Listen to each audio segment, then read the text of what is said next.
Welcome to My Pretty Posh Princess Cup Charm tutorial. In today's video, I'm going to show you how we made super cute cup charms just like these. We are going to be using one of our great 5-piece kits. We have these available in silver, gold, as well as black. Each kit comes with 5 pieces. The chain with lobster clasps attached, an 8mm clear bead, the 12mm split ring, as well as 2 different types of head pins.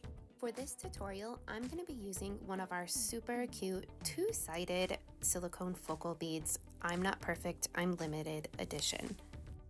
Our kit includes 2 different types of head pins, but you only need 1 for your project. We include both so that no matter what type you're trying to do, you have what you need without second guessing. For this project, we used the flat head pin. I went ahead and put my beads on.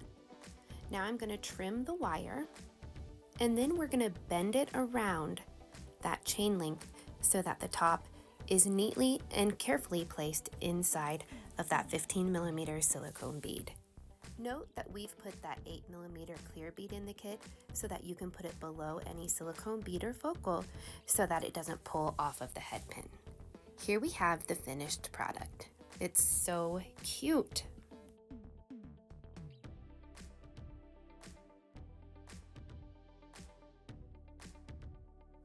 Now simply just attach to your favorite cup or tumbler. Our 5-piece kit makes this such a fun and easy project. Find everything you need at myprettyposhprincess.com.